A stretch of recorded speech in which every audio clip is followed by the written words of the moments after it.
Inferno. Inferno, c'est l'histoire d'une jeune femme qui vit à New York. Et à côté de chez elle, il y a un bouquiniste. Et elle va découvrir un livre qui va lui faire comprendre que l'immeuble dans lequel elle habite est hanté par une sorcière. Malheureusement, ça va mal se passer pour elle. Elle aura juste le temps d'envoyer une lettre à son frère à Rome, qui va venir la rejoindre et qui va continuer l'enquête. Charles, Dario Argento, on ne le présente plus. Ah oui, non, là, c'est vraiment, je crois, le metteur en scène dont on a traité le plus de films. Alors, je voudrais juste donner une petite information intéressante. Si ces derniers films ont été très décevant, il va revenir, et alors d'une manière inattendue, Franck, il va être l'acteur principal, enfin ça a été tourné, hein, l'acteur principal du film Vortex, de Gaspard Noé, où il va interpréter un malade d'Alzheimer. Et il paraît qu'il est fabuleux comme acteur. En tout cas, on attend ça avec impatience, c'est vraiment un scoop que tu nous dis là, Charles. Oui. C'est vraiment une grande nouvelle. Oui. Et aussi de rappeler que il ne faut pas confondre avec un autre film qui s'appelle Inferno, beaucoup plus récent, qui est un film d'après Dan Brown, Da Vinci Code, avec Tom Hanks. Ici, nous sommes bien dans le deuxième volet d'une trilogie consacrée aux sorcières, dont nous avons bien sûr traité le premier, le meilleur à mon avis, Suspiria. Ouais, tout à fait. Tout à fait, Charles. On retrouve la même ambiance fantastique. C'est la suite de ce concept. Alors, le concept, c'est quoi? En fait, ce sont 3 sorcières qui vivent dans des demeures, les demeures d'un architecte ésotérique. L'une se trouve à Rome, l'autre se trouve à New York et la troisième à Fribourg. Absolument. 3 villes qui sont intéressantes. Hein. Et Fribourg, d'ailleurs, qui était déjà la ville de Suspiria. Tout à fait, ouais. Fribourg est laissé de côté. Oui. Place à Rome et à New York. Place à Rome et effectivement à New York. Film réussi. Alors Charles, pour moi, Inferno, c'est le film le plus intéressant à critiquer de tous les films d'Argento. Parce que c'est vraiment celui où on retrouve ses qualités au summum et ses défauts, au summum peut-être pas, mais en tout cas, sont bien présents. Pour critiquer ce film, il faut déjà comprendre que on retrouve beaucoup de points communs avec Suspiria. C'est le deuxième volet de ce concept des 3 sorcières. Et on va voir que cette fois-ci, il est allé encore plus loin dans l'esthétisme, puisque moi je qualifierais ce film pratiquement d'iconique. Je pense en particulier à l'affiche, qui est absolument étonnante. Extraordinaire l'affiche. Le crâne, là. Le crâne avec la petite goutte de sang. Oui. Au cinéma, on parle souvent de l'image, on l'appelle la photo. Et je pense que pour ce film, ça n'a jamais aussi bien porté son nom, puisque on peut tirer de ce film des photos assez extraordinaires. D'une part, parce qu'il y a une lumière qui est vraiment la plus réussie de tous les films d'Argento, et on peut tout de suite dévoiler le petit secret de cette lumière extraordinaire, c'est la collaboration avec Mario. Mario Bava a collaboré à ce film, et Daria Nicolidi est à l'origine de l'histoire. Donc la femme à l'époque, c'était encore la femme d'Argento et son actrice qu'on a vue dans Les Frissons de l'Angoisse, qu'on verra encore dans Ténèbres, etc. Et dans Phénomène. Oui, alors il faut savoir que l'histoire est tirée d'un roman, et qu'effectivement Daria Nicolidi l'a développé pour en faire un film. Alors une fois de plus, Charles, pour venir au défaut, le problème chez Dario Argento, c'est qu'on a toujours un pitch, on a toujours un concept qui est absolument génial, le concept de Suspiria superbe, mais il ne développe pas son intrigue. Il en reste à ce... Voilà, alors au début, on a la voix qui nous explique les 3 sorcières et tout, donc on se dit, waouh, on va mener une enquête ésotérique extraordinaire, et finalement, on se rend rapidement compte qu'on ne peut pas participer à l'enquête parce que ni les personnages ne sont développés, ni l'intrigue. Exactement, oui. Et l'interprétation, on a souvent été, disons, plutôt critique vis-à-vis des interprètes de Dario. Et là aussi une fois de plus, on peut dire que comme les personnages ne sont pas développés, bien entendu qu'on va dire grosso modo, ils ont 2 émotions, c'est la curiosité et la peur. Pour schématiser, c'est un petit peu ça. Donc c'est sûr que ça va pas très loin. Voilà. Après, il y a des gens qui disent, oui, voilà, tu connais pas Argento, tu vas aller le voir, soit tu verras un film extraordinaire, soit tu verras un film grotesque.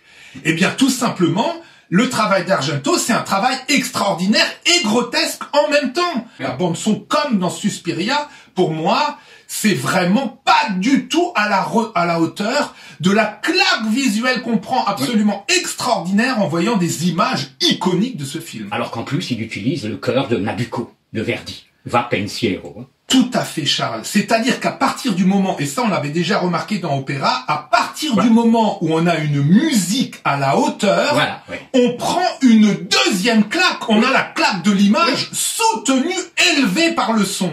Et ça, pourtant, le Nabucco de Verdi, on l'a dans une scène qui finalement n'est pas une des scènes les plus marquantes du film, puisqu'elle se passe dans un amphithéâtre. Et pourtant, ces minutes à l'amphithéâtre sont très marquantes parce que on a ce travail d'Argento où à un moment il y a une jeune femme qui tient un chat qui a un regard incroyable.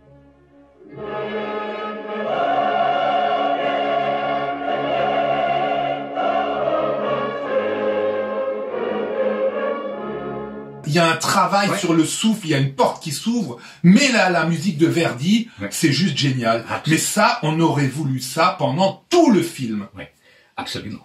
Je vais quand même dire 2-3 mots sur les acteurs, si tu permets. Bien sûr. Donc, l'acteur principal, Leigh McCloskey, pas très connu du tout.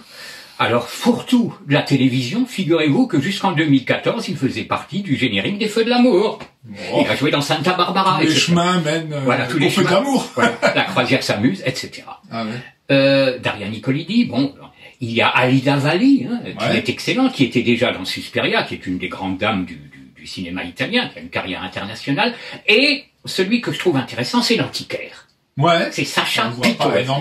C'est Sacha Pitoev, très grand acteur de théâtre, qui est décédé en 1990, qui a marqué certains cinéphiles pour son rôle dans L'année dernière à Marienbad, d'Alain Resnais. Par ailleurs, il a joué dans Le Capitaine Fracasse aux côtés de Jean Marais, et on a pu le voir à la télévision dans un feuilleton fantastique d'assez bonne qualité, tu t'en souviens peut-être, La poupée sanglante. C'est sympathique.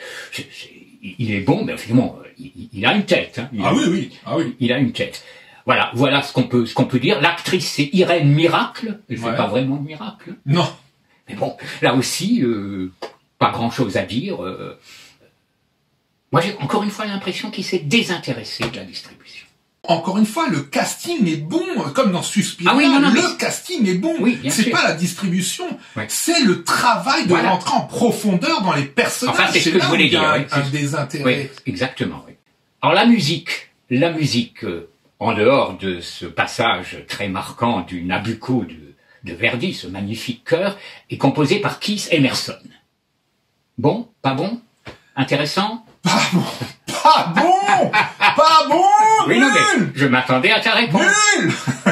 Alors, autant chez les Goblins, je l'avais déjà expliqué pour Suspiria, au moins il y a un thème marquant qui n'est peut-être pas développé, qui n'est peut-être pas exploité, mais au moins il y a un thème. Mais alors là, il y a même pas de thème. Non. Donc la musique, c'est un espèce de fourre-tout qui part dans tous les sens, enfin qui n'a aucun...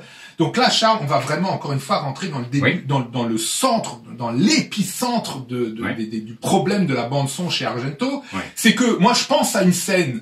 Voilà, pour résumer, il y a une scène qui est absolument extraordinaire où la jeune femme qui habite donc à New York, à un moment dans la rue, va voir une cave, la porte d'une cave, elle va s'engouffrer dans cette cave, et là, elle va perdre sa broche, et en cherchant sa broche, elle va se retrouver sous l'eau. Et il va y avoir un décor absolument incroyable dans une ambiance sous-marine. Oui, fabuleux ça. C'est une séquence au niveau de l'image qui est incroyable. Et des séquences comme ça, on en a pas mal chez Argento, celle-là en particulier.